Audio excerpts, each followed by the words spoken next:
1400 years, it has been a holy pilgrimage to a sacred site. For a Muslim raised in Islam particularly, it is very strongly a feeling of coming home. A site you are forbidden to enter unless you are Muslim. And if you are a Muslim, it is a sacred duty, an act of faith. There's a sense of return, which really involves the human heart when you come to Mecca. Tonight, the Hajj, one American's pilgrimage to Mecca.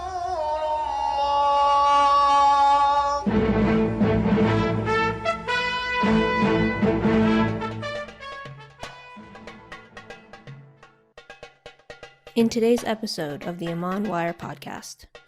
The Quran requires Muslims to be enacting the message. You have to have Muslims to understand, really, Muslims practicing the faith, to really understand what the faith is about. And so that was kind of what motivated, I think, a lot of Michael's and I work, that we never really were creating films that said, this is Islam 1, 2, 3.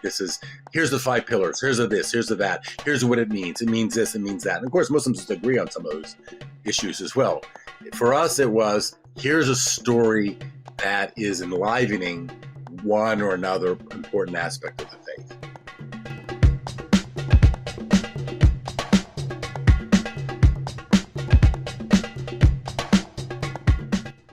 Assalamu alaikum and welcome to the ImanWire podcast. Salim here with my co-host Badar. Assalamu alaikum. Wa alaikum salam, Salim. Today, joining us, we have two guests we're very honored to have with us, Brother Alex Kronemer and Brother Michael Wolfe, who are the co-founders of UPF, Unity Productions Foundations. I think many of our listeners are familiar with a lot of their content over the years, some beautifully made films. So we're here today to discuss with them about UPF and some of the work, as well as some of their own, personal reflections and journeys. And I want to begin first by saying Assalamu alaikum, Brother Alex and Brother Michael. Thank you for joining us. Alaikum assalam. Thanks for having us. Personally, this is really an honor because, I look at this podcast as for me, going back in time to the late 90s.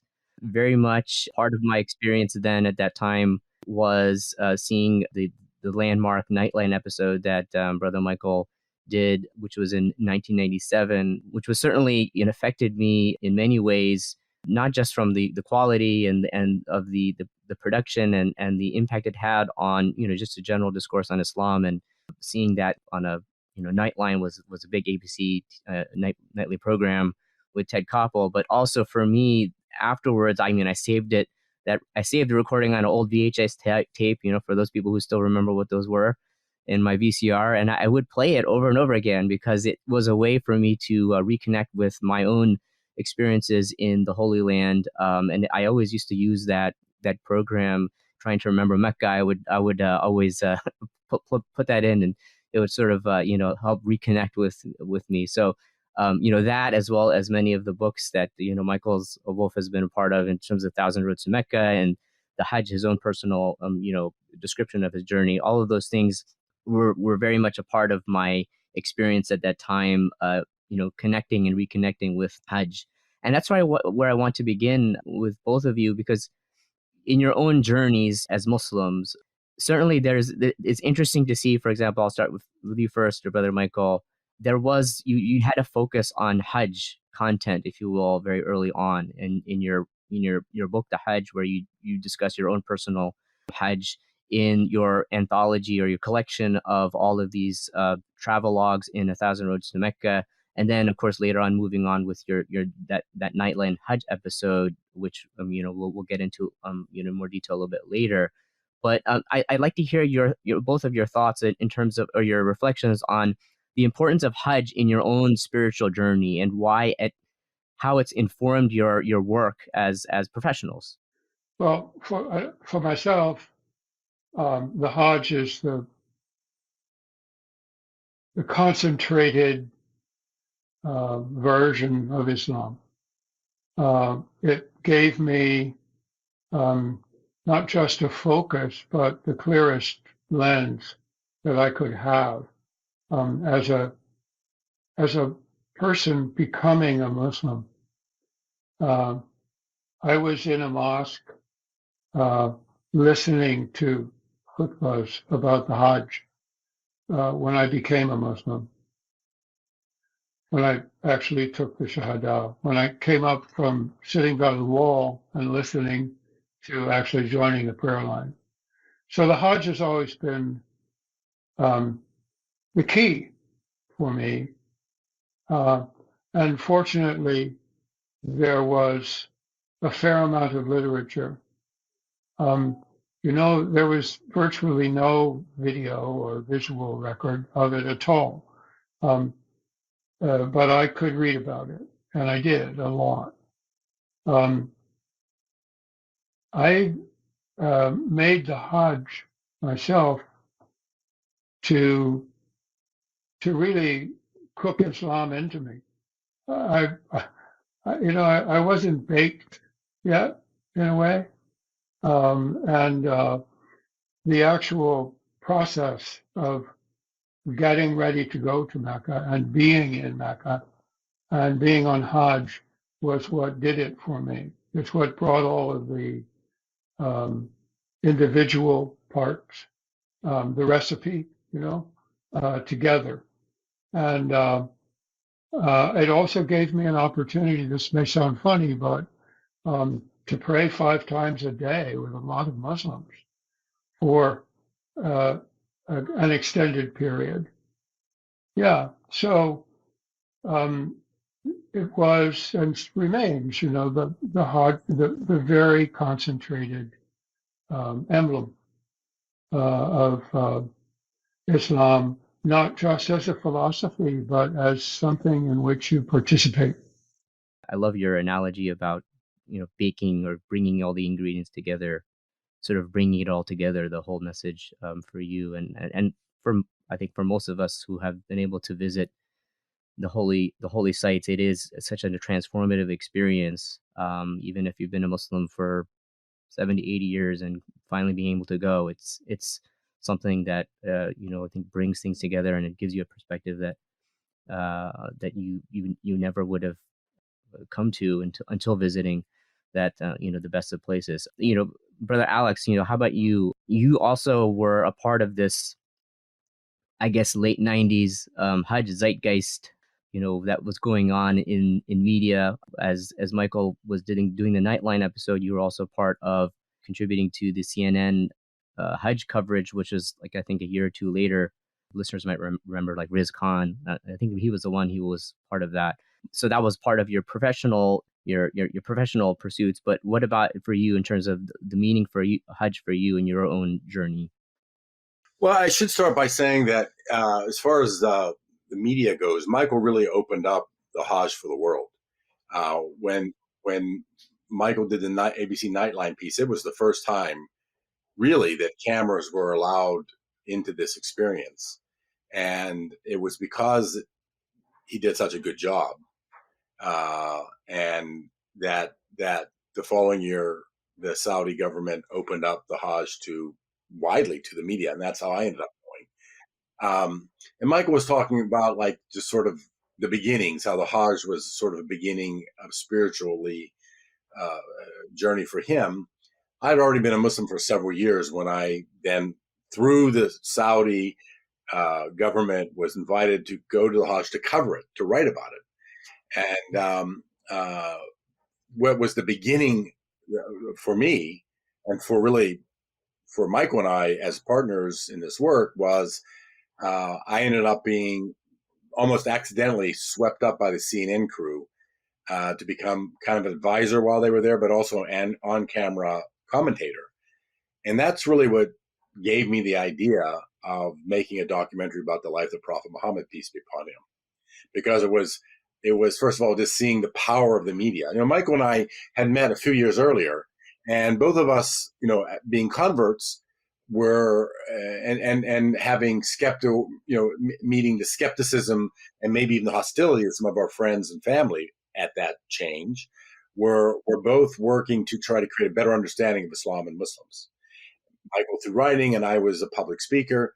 But I really saw with what Michael did, and then the next show of CNN, the power of the media, how you can reach like not just thousands of people or tens of thousands of people. At one point, the CNN coverage had 100 million people watching. So that was really the thing that gave us the idea that, in trying to create a better understanding of Muslims and Islam, the only way to do it is through the media, through television, through film.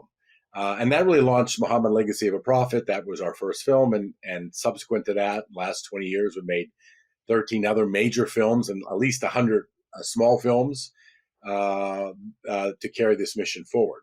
So my experience of that, the Hajj, was really one that opened me and then by extension Michael to this mission that we've been engaged in for the last 20 plus years. Did the two of you come together after both of these individual, the Nightline episode and the CNN, or was it was before. It was before. It was a few years before. Okay. We met on an airplane.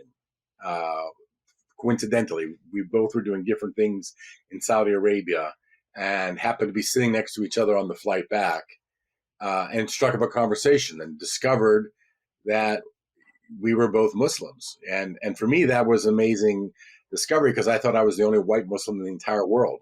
And here I happen to be sitting next to the other one. And we had other things in common, including, as I said, this desire to really try to make Islam understandable to a large Western audience. So we really, on that flight, I mean, it's like one of those movie moments. I mean, we meet, we find out we have all these things in common, and it's literally back of a napkin, two people sketching out the idea that would become our first film, Muhammad Legacy of a Prophet. So that was a few years before. I mean, we had no idea how to get started, and then a year or two later, Mike was invited to do the Nightline thing, and then next year I did the CNN thing, and then after the end of those two experiences, we really had credibility, we had contacts, and we had spent a few years really developing this idea of making this film in our back pockets, and so we were ready, and that's how it all began. This is really lovely in hearing that experience and how you guys got to know each other or get introduced to each other, which is really wonderful. And I remember I was actually looking at and watching the Hajj documentary that was done many years ago. And I remember the line that Michael mentioned in that documentary: it's a chance to get back to the basics, and it's a chance to be grateful for the blessings of God, or however you coined it at that time. So my sort of feeling was that Islam is so simple, Islam is so direct when it comes to understanding our faith and practicing it. However, I felt right away the simplicity of the message, even though that I was born into Islam, even though that I came from a different country that's majority Muslim. Do you guys frame most of your work, if I can coin it that way? Do you frame it in that lens of simplicity and directness that should be understood about the Deen or about Islam anyway, especially for a Muslim audience from the West or a general audience of the West? I'll let Michael answer, but I'll just say initially, at least in my approach to what our work is, we're not like necessarily framing it like trying to get to the essence like you're suggesting with the simplicity or one thing or the other. I mean, because it's filmmaking, we try to frame it in context of stories. And how, I mean, I always make the point that, you could take the Bible, and you could drop it in a remote area and people could read it and understand Christianity and become Christian. But you couldn't drop the Quran and have the same impact. The Quran requires Muslims to be enacting the message. You have to have Muslims to understand, really, Muslims practicing the faith, to really understand what the faith is about. And so that was kind of what motivated, I think, a lot of Michael's and I work, that we never really were creating films that said, this is Islam 1, 2, 3. Here's the 5 pillars. Here's the this. Here's the that. Here's what it means. It means this. It means that. And of course, Muslims agree on some of those issues as well. For us, it was, here's a story that is enlivening one or another important aspect of the faith. From a way an individual was a hero, or an individual showed perseverance, or an individual showed faith in various circumstances. So that's how we've always looked at this thing. It's how individual Muslims show the example, enliven some aspect of the religion. Michael, what do you think? Well, I would say that pretty well defines the energy behind our first film, and the structure of it too. We had an opportunity to tell a large American audience and eventually a global audience the story of the Prophet Muhammad, peace be upon him, and therein the foundation of Islam historically. But what really presented itself as a bonus opportunity to get that story across was to if you will, consider that a strand. And then there's a second strand wrapped around it, the story of how Muslims in the United States were walking that walk, what that message not only meant to them, but how it motivated them. So that an American non-Muslim audience, by far the vast majority of the country, could see how this teaching, this way of life is enacted today. And I don't know if you counted by minutes, but I would say half the film was about that. And it was 2 hours long. So it alternated between the inspiring history and, we told the story of the building of a mosque in Medina, but fairly quickly we were in Detroit with the building of a mosque, and watching people bake bread to raise the funds to buy the bricks and the mortar to keep the building going up. So it was that from the very get-go that we continued to, as Alex was saying, we continue to pursue that. Islam in action, yes, but to show the expression of very root beliefs, concepts, faith in present tense. Yeah. History in the present tense. That's what we called it. History in the present tense. That's how we thought of it. Yeah, that's right. Exactly. Yeah. I remember that now. I forgot that phrase, but that's what we were doing. And certainly even from a Islamic spiritual, even educational standpoint, I mean, that is, and what you've both said, this personal expression. We followed the expression. We tried to follow the example of the Prophet sallallahu alaihi wasallam, was this personal expression of the tenets and the principles of Islam, and then how are they reflected now as we see the heirs of the prophetic legacy with our teachers, whether the noble people, the people of good character. And that was certainly something that I noticed from the very beginning when that documentary on Muhammad sallallahu alaihi wasallam came out, was that juxtaposition of the prophetic narrative with the living Islam in the several individuals that you profiled in that documentary. And I think you can see that in a lot of your other media as well.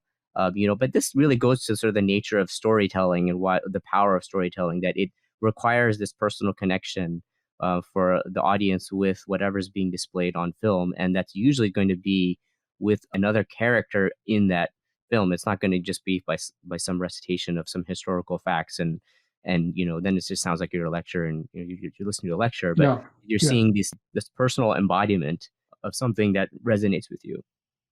I want to say though, it's not just sort of an approach. It's also the essence of Islam, in my opinion. I mean, we're taught that the Quran is eternal, right? It always existed, but it didn't become alive until there were Muslims, right? The Quran didn't really exist in humanity's life until there became that moment where the Prophet Muhammad began having revelations from the Quran, and Muslims were in part of the story. Islam requires people, is what I'm trying to say. Without people living the faith in all its varieties, you don't have the religion. This is not a religion that exists on paper. It's a religion that exists in flesh and blood.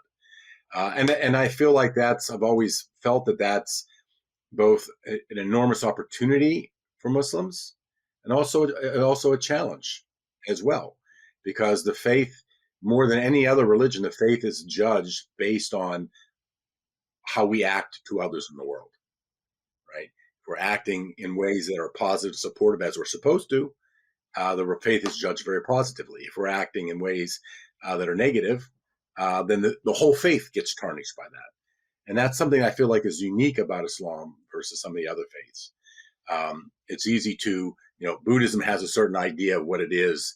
And if a Buddhist goes and does something off-putting, no one thinks that has anything to do with the religion at all, because in a way it doesn't. But for Islam, it does. So it's this, I feel like it's this constant engagement we have with the faith as individuals, the constant wrestling we do, that creates this idea of what Islam is. And again, that then gets reflected in the filmmaking that we do. That's part of what we're showing. Yeah, I would add that this has just been a terrific learning experience for us. I mean, it has been a chance to catch up a little bit. I became a Muslim when I was 40. I mean, I'll be catching up for the rest of my life, in some respects.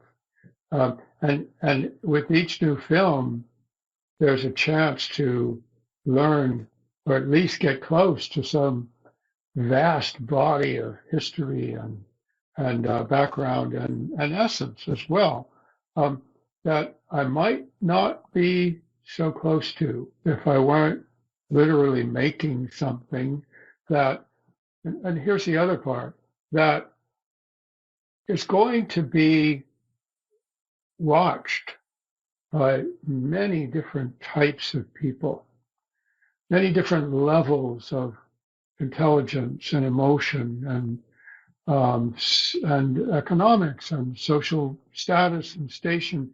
And from the beginning of this little adventure we've been on, I think one of the takeaways that we had from Legacy of a Prophet was, as we say often, that the Prophet Muhammad, peace be upon him, could speak to anyone.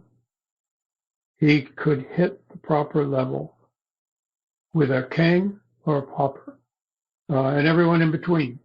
And that capacity to communicate was really inspiring. How do you do that? How did he do that? And how can we do that? Instead of relying on our emotions and our opinions, to look at our at the people we're speaking with, and judge how best to communicate with them. It's a very different starting point, and this filmmaking activity has kind of kept us exploring that capacity. It's really a capacity, and to try to communicate with large numbers of people across a broad spectrum. Right.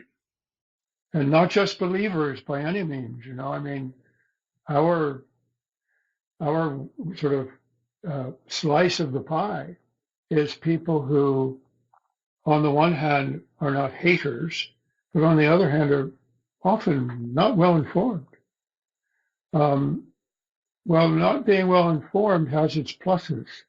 And one is that you're eager to know more.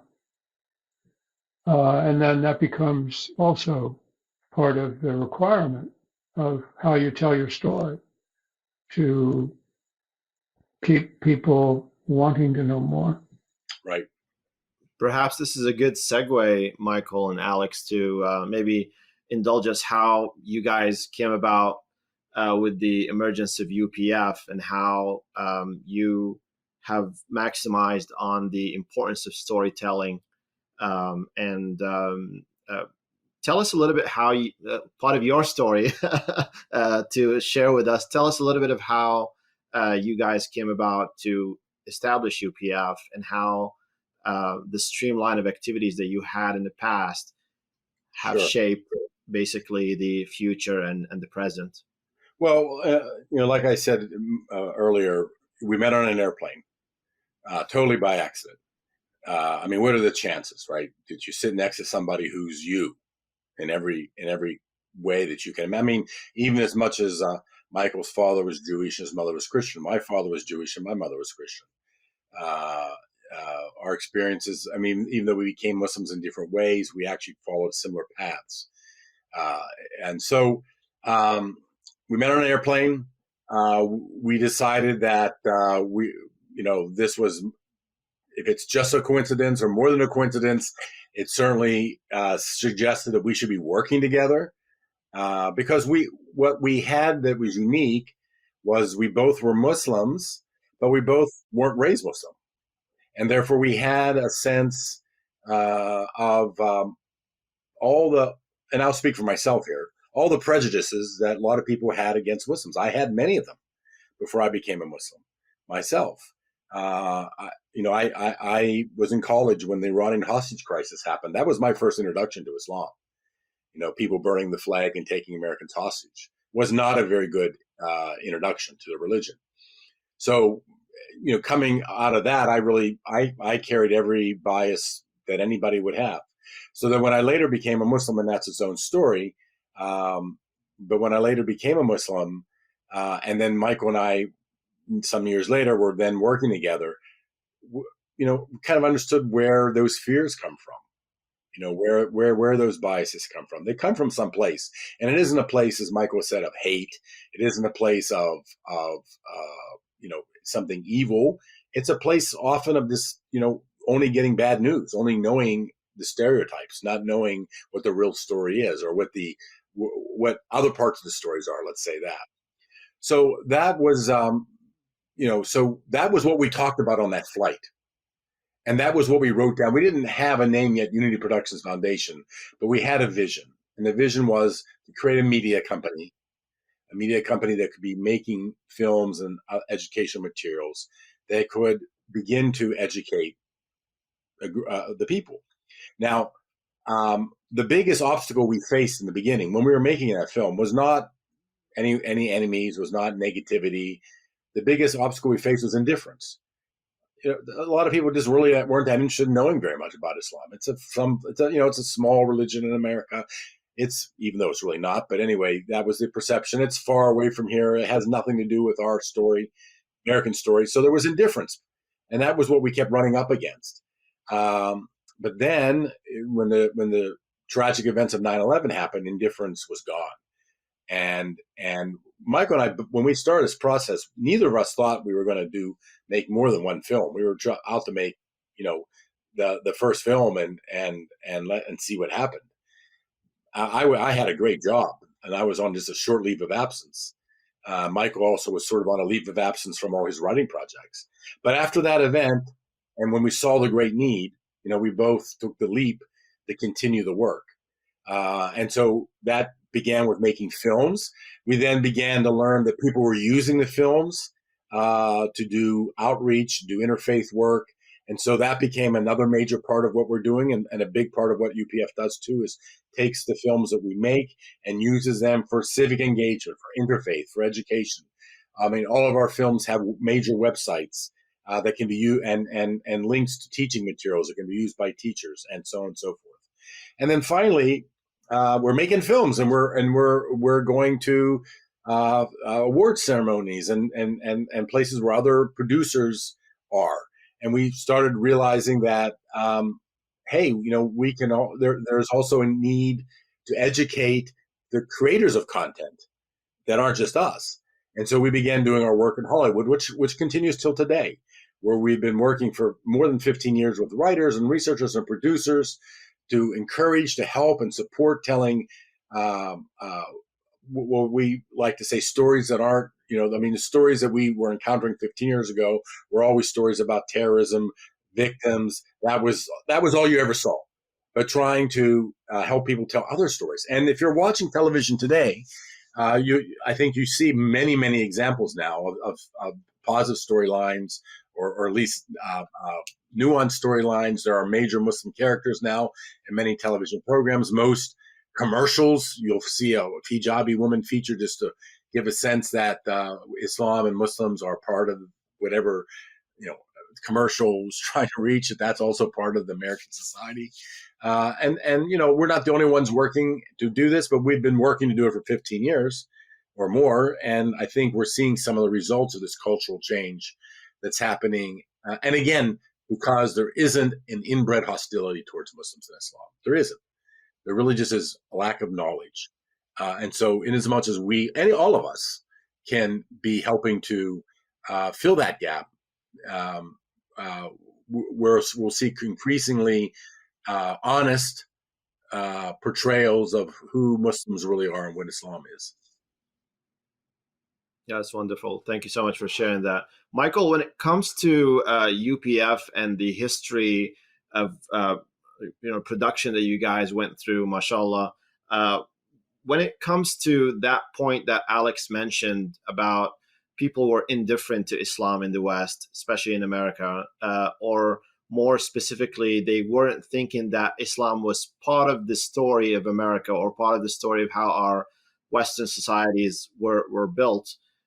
Have you guys entertained the idea that, like, as you delve more into the history of America and more into the history of Muslims, that in fact, and this is based on the history of African Americans, that we actually had more Muslims in the early days of the Union, and how slavery was part of that, how other factors were part of that?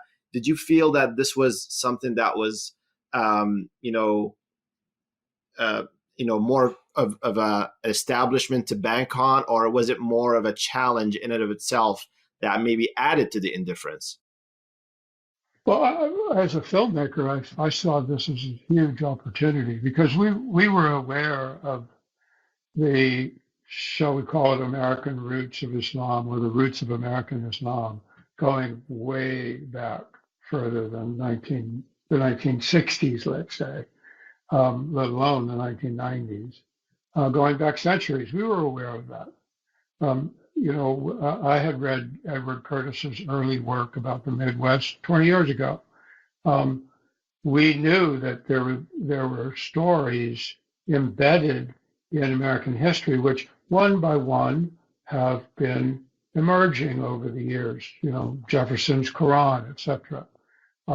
But of course, it goes back much further than that. And we had the opportunity just a couple of years ago. Really, for me, the most enjoyable experience of filmmaking of my life was going on Route 66 with 16 crew members and 8 cameras and 7 cars, and a real convoy from Chicago across through 8 states, very unlikely states, some of them, Missouri, Texas. Going into the Southwest and discovering, with a little bit of research, we didn't have to, we didn't have to make anything up. I'll tell you that. And there were long stories just on the ground. And this 1-hour film that goes from Chicago to LA captured 19 of those stories. And we could have done another times 10, would not have been hard. And a lot of them dated back into the 19th century in the Midwest. That's in the Midwest, where it was really only the train and the opening up of Chicago and Detroit as economic centers that peopled the Midwest with Muslims. We met doctors in St. Louis and all throughout Missouri, who had taken jobs there and were still there 20, 25 years later, very much a part of the community, and so on. We found stories that went back to the 1500s, to really in the still warm trail of Columbus, the Spanish explorations. There were Muslims on those boats. There were Muslims on those trails. And the stories are fragile and forgotten, many of them, but we picked up a few of them just to make it known, that there are Muslim roots that go back centuries and centuries. And again, talk about learning experiences. This is all very heartwarming for Alex and me. But then to be able to communicate it to a few million people in a documentary is, it's a real challenge to keep it interesting, of course. But also to be along on that ride was a real eye opener for me. And we knew, yeah. I would just add that, first of all, that film, which I highly recommend, which by the way has won many awards, is called The Great Muslim American Road Trip.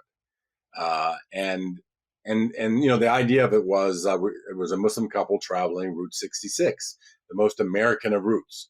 I mean, where's the Muslim story on Route 66? Who imagines there is one, right? And as Mike was saying, our problem became the so-called problem of riches. I mean, we kept stumbling we would be going down a desolate road in the middle of somewhere in the desert Southwest, and all of a sudden there'd be a little mosque that we would pass in the middle of nowhere.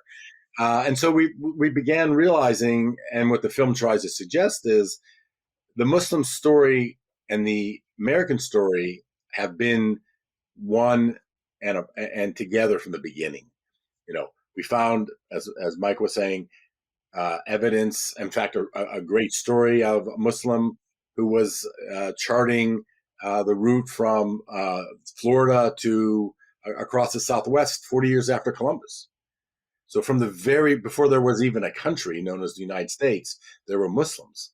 And we looked at the Muslim influence in jazz, the Muslim, we were in Las Vegas and we encountered somebody from Circus du Soleil. Was a head spinner who had won the world record of spinning on his head. This from the trivial to the deep to the profoundly impactful. Muslims have been a part of the American story from the beginning. And as one of our characters, actually, you mentioned him already, Michael, Edward Curtis says at one point, the American story is the Muslim story, and the Muslim story is the American story. And in ways that are really surprising. Islam is really fits the American cultural zeitgeist very well. In terms of the way Muslims think and move in the world religiously is very much compatible with how Americans think and move in the world. And that was really the inspiration for our first film, because the story of the Prophet Muhammad, peace be upon him, is almost the classic story of the Western hero. The person who has values, who moves into a corrupt town, and then through he's opposed and he cleans it up and makes it better, and then he leaves. This is the story of the Prophet Muhammad, minus the revelation, right? And so we really, that was what was our first inspiration for doing that story, was this, that, hey, we're not telling a story of a foreign idea. This is a story that American audiences will totally relate to, because this is the model of the American hero. So anyway, so in ways that are deeper than even your question suggests, Islam and America, Muslims in America, are really well connected.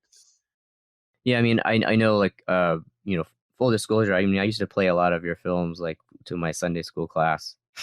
So, I think they if they looked at the list of hear that. I'm glad you're disclosing that. So, No, I wanted to mention another film that I think they enjoyed the most, which is Prince Among Slaves, which also feeds into this the long history of Muslims in America, which is just an amazing story. UPF, alhamdulillah, has been around, for 25 years. I'm ballparking it. So, mashallah, you're still continuing to do the work. How? I mean, certainly a lot of things have happened in the world since you started. I mean, if to my understanding, I think when you started the Muhammad Sallallahu Alaihi Wasallam documentary, that was before 9/11, correct? It was. Right. So, since the inception, you had all of these things happen in the world. You're having 9/11, which was obviously a watershed moment for Muslims in America in many respects. And then we've had other things happen, over the years. How has UPF, or how has your, I mean, certainly you've talked about this role of storytelling and staying with that vision, but how has it had to adapt, or has it needed to adapt to the changing current events, changing culture, shifts in society that have happened in the last 25 Sure. years? Well, let me start with that, Michael, and then maybe you can add to it. But I think one thing that's really important to understand that sometimes others don't understand. There's not like a block on television that's saved for Muslim stories. There's not, right? We're competing against all the other stories that could be told. And I don't mean just stories about the faith groups, but I always say that, we're competing against Shark Week, we're competing against shows like that, right? And so, and this gets back to my earlier point.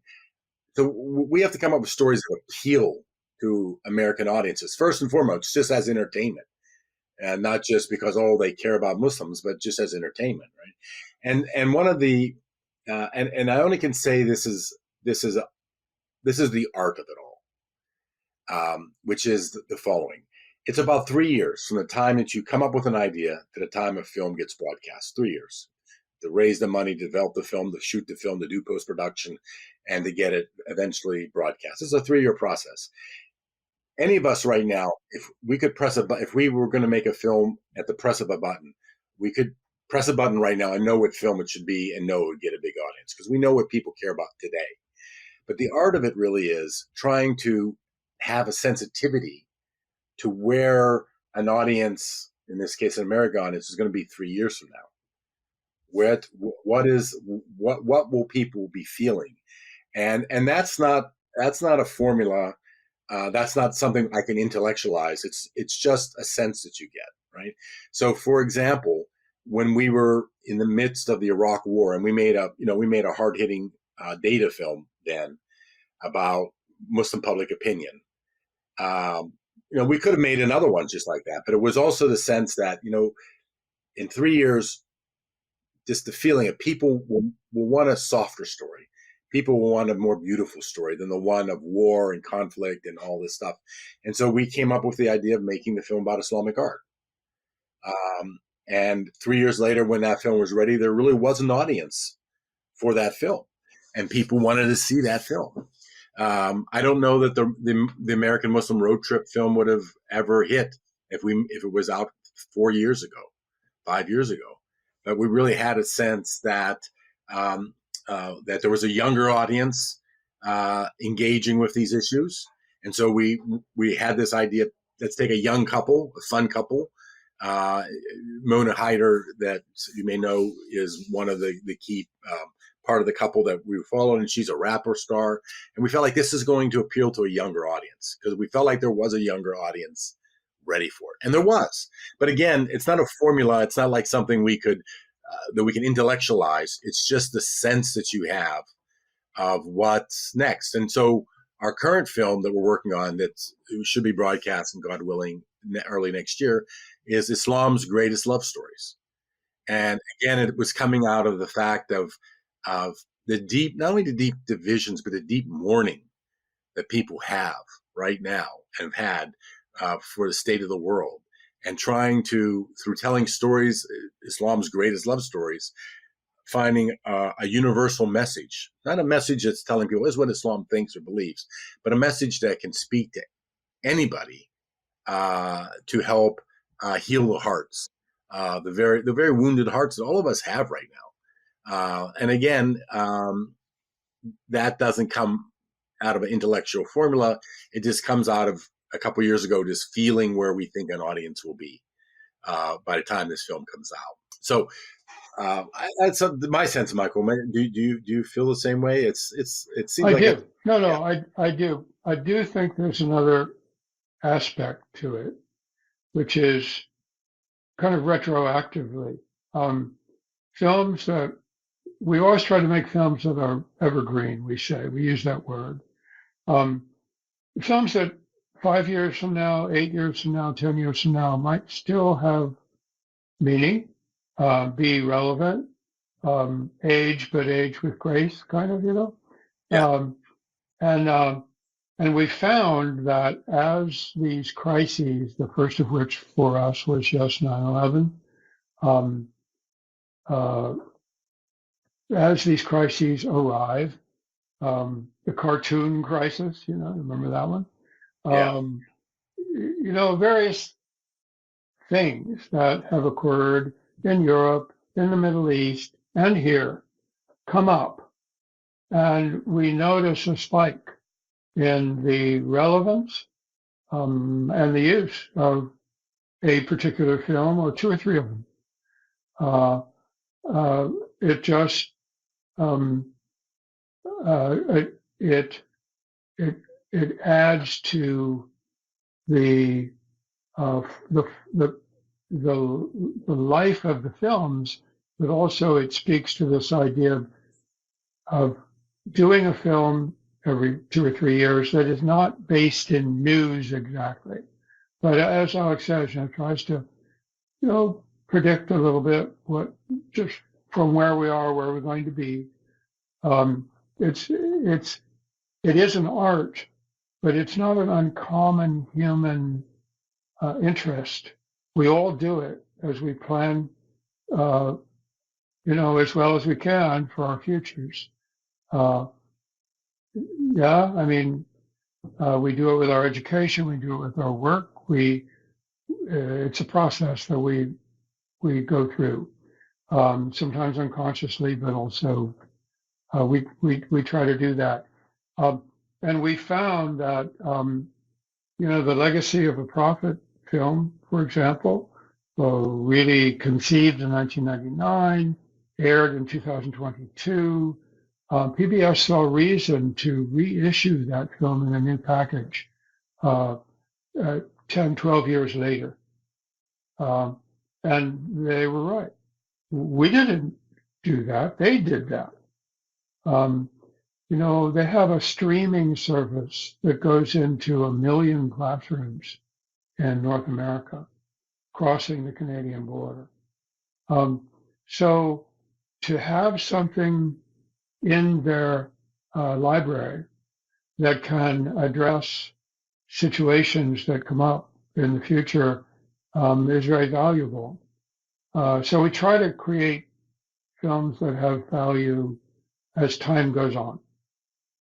There's plenty of news. There's plenty of incisive analysis of individual events. But we find by the time we make a movie like that, after about 3 or 4 months, it's changed. We can't really address that and do the sort of film we do. So we look for themes. We look for something larger. Yeah, I would say that, it's not so much we focus on the news, we focus on the olds, right? And it gets back to telling history in the present tense, finding those stories, those evergreen stories that address the current, the crises or just the current interests that people have.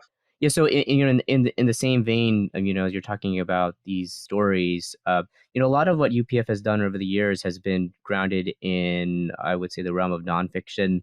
One of your recent films, which is Lamya's poem, sort of takes a historical figure, Rumi, and then ties it into a fictionalized account of, a young Syrian girl who's enduring this, refugee crisis.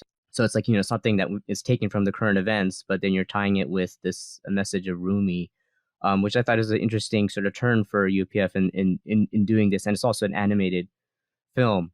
Can you talk to us about sort of the decision, as you were talking about, like, projecting down the road, what film to make? What is it that resonated, that made you want to go in this direction? Yeah, so the origins of Lamya's poem came, right in, it was in the midst of the Syrian refugee crisis. And as Michael said earlier, we've never really been able to make a film that deals with current events. Just as I said, it's 3 years by the time it's done. By the time we're done, the current event has changed.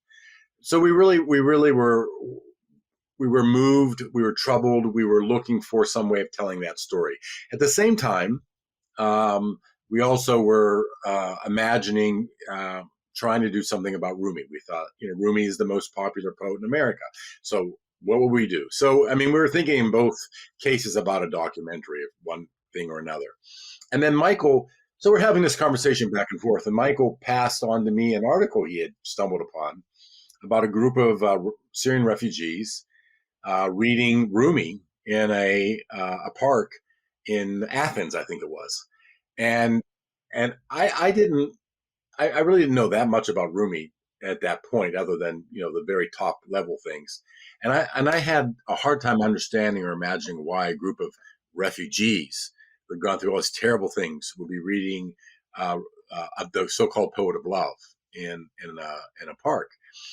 But then not just me, Michael and I talked about it, and digging a little further, we find out, oh my God, Rumi was also a refugee fleeing the violence of his time. And then also learned that, we don't know a lot about his childhood, but that he was apparently troubled by frightening dreams of people chasing him. And which would make sense. He's fleeing the Mongol invasion, right?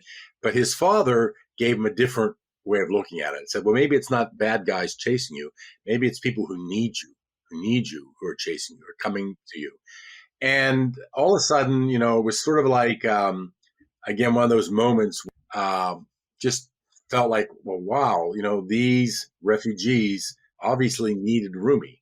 Were these the same people kind of crossing time and space, and others as well, who reaching back to him in his dream saying, we need you, write, become a poet.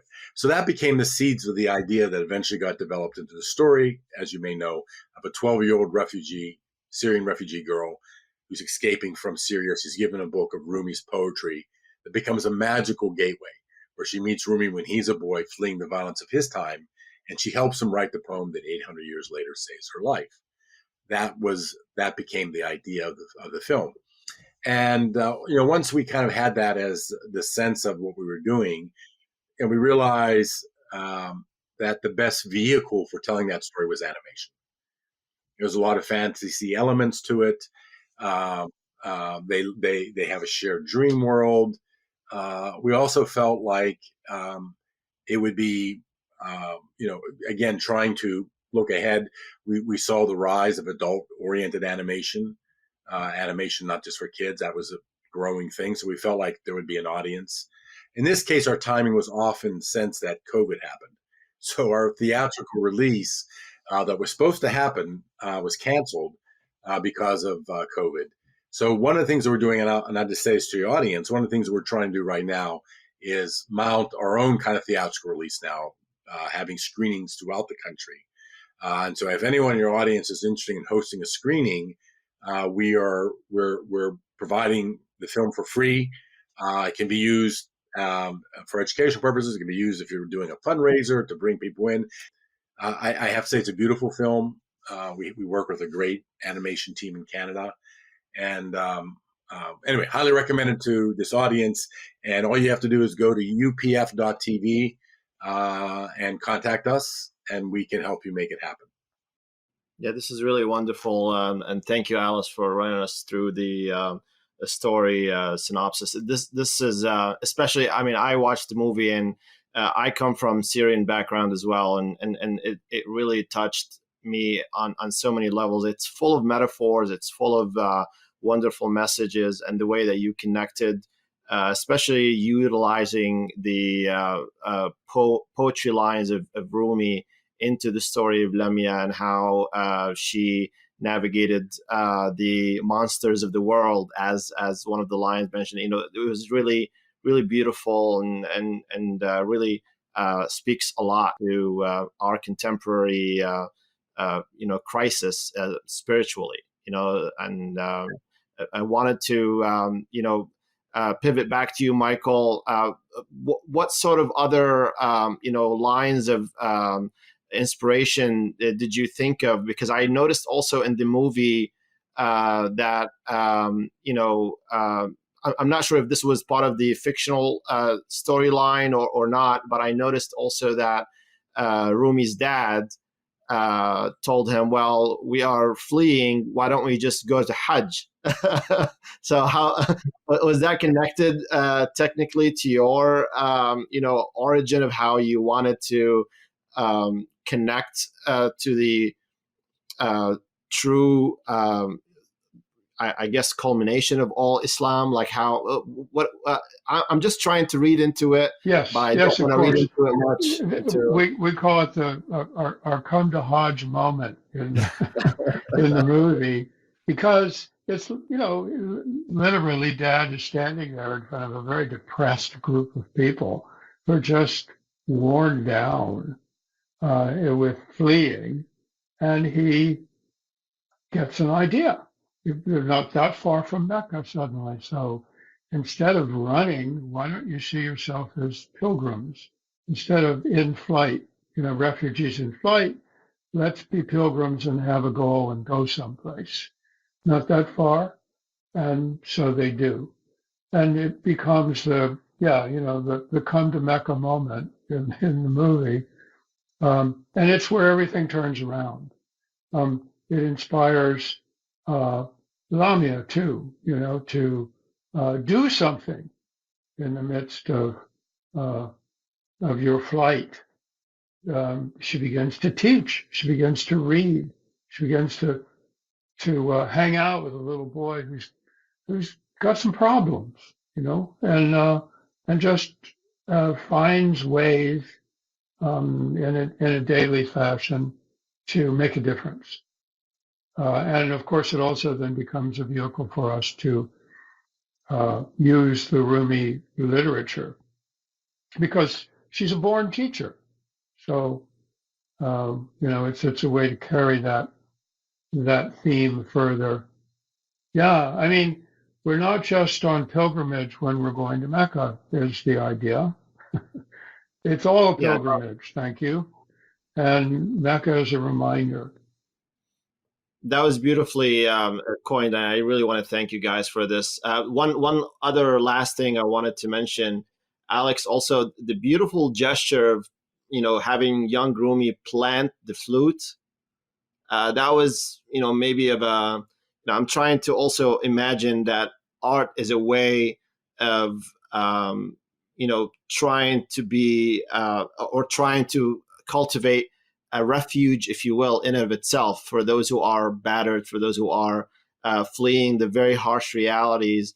And I noticed in the movie how it becomes this beautiful tree at the end, but in the beginning it was very hard to plant. It was like a barren land, and it was a whole lot of other external elements that weren't helping. Do you guys feel that we as a Muslim community do not appreciate, and this is a hard pivoting question maybe, do you feel that we do not appreciate the art form in and of itself that much, especially those who come from majority Muslim lands as immigrants into the US? Did you find in the 2 decades and a half, maybe, ending with Lamya and starting all the way back to Legacy of a Prophet and the previous works, did you find that us on this side of the equation in the larger American Muslim picture have kind of put this aside, if you will, or not, did not pay much attention to it? And I don't want to get political here, of course. I just want to let me speak to that for just a moment. I became a writer by being a poet. If you want a tough row to hoe, try being a poet in America. It's really hard. It's easier in Chile or Argentina, where they give poets diplomatic posts and send them abroad to live in Paris. It doesn't happen here. Here, here you better teach in the university or you're in trouble. That's what it's about to be a poet in America. So I wouldn't say that it's peculiar to, perhaps quite the contrary. What inspired me and Alex was seeing and reading about refugees. They didn't have books of Rumi and Attar in their hand. They had those poems in their heads. That's how they were sharing them in the cafe in Athens or in the park in Athens. Those poems were a part of their being. So sure, human beings tend to go for the hard news that bleeds. Let's face it, right? And art runs a difficult second to the news. But without art and the news that art brings, we're sunk, you know. So it remains to people who want to do it to be artists. That's what it's about, and provide reminders. So, this idea that came out of Alex, I have no idea where he got this idea, but the notion that, yes, a flute is made of bamboo. You stick it in the ground and maybe something will happen. Who thinks like that? Well, now lots of people might think like that because here's a movie in which that happens. So, I can't reach a conclusion with this line of thought. You realize there is no conclusion. There's just evidence across the ages that this book of Rumi's that we're calling a portal, well, that's what a book is when it's 800 years old. You walk through it into the arms of a Rumi, into the life and times that seem so different, so remote, and yet, are they really remote?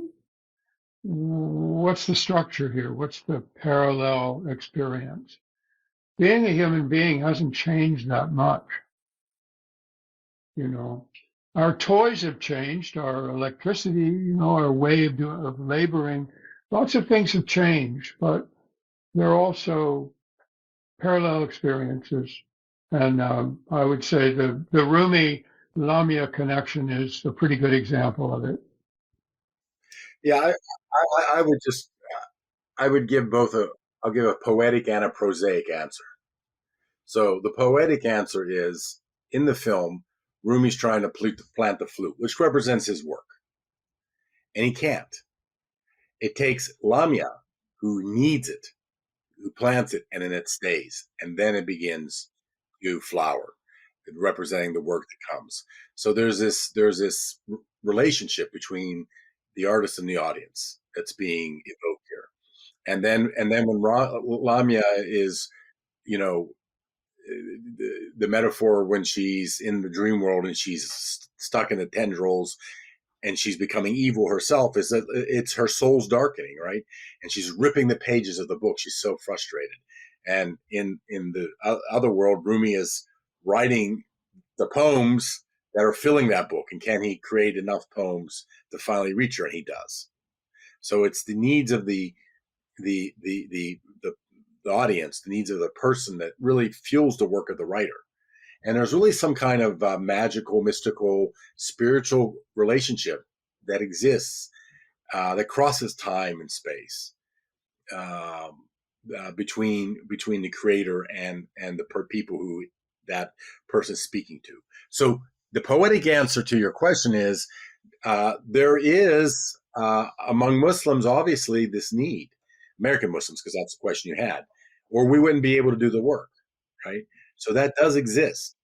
The prosaic answer is that, the American Muslim community at large is a relatively new community of immigrants. And like most immigrant communities, when they first arrive, the primary focus is on economics.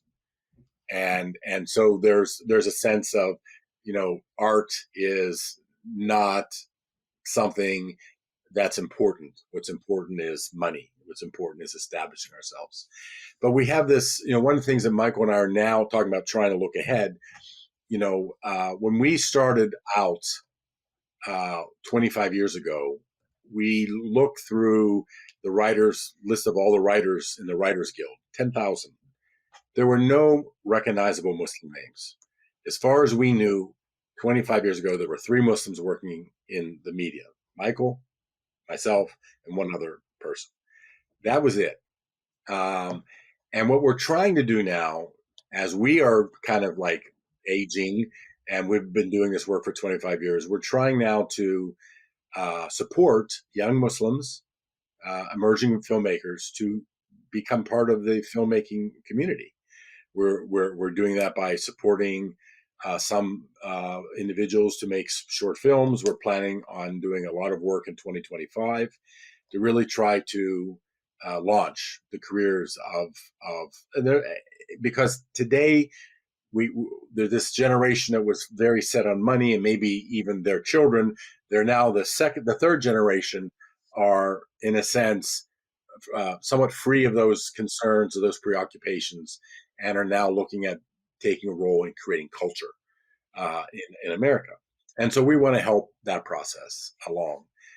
So anyway, I don't think, if your question really was saying, is there something about Islam itself that prevents this, or the way Muslims look at that? No, I don't think that that's the case. I don't think that's the case poetically. I don't think that's the case prosaically. I do think there's an explanation. I always tell this story. It's kind of your listeners won't be able to see the pantomime that really makes the story work. But Michael and I, 25 years ago, when we were just starting, we were making a speech at ISNA about the importance of Muslims being in the media. And we were like saying, hey, so, Muslims should be telling their own stories, right? And there's 800 people. There's a huge turnout for this little talk that we're doing. And this crowd screams, yes, yes. And so, Muslims need to be taking a role in the media, right? Yes, yes. So encourage your children to be in the media. That's how. Yes, yes. Because everybody wanted their kids to be doctors, right? That's what everyone wanted their kids to be. But again, that was the preoccupation of a new generation, new immigrants, and now we're somewhere else. So this is now us looking ahead again and saying the way that we can sustain the change that we've been able to make happen is by helping other young filmmakers get a leg up in the industry. So that's going to be our work for the next few years, at least. Alhamdulillah, I mean, this has been really an honor to speak with. Really, the two of you are really pioneers in the American Muslim community. Even if we're talking about the artwork in the Muslim community and media, in the 25 years that UPF has been operating, you've also inspired so many other artists and people in media, and we are seeing more and more output from the Muslim community in America and elsewhere as well.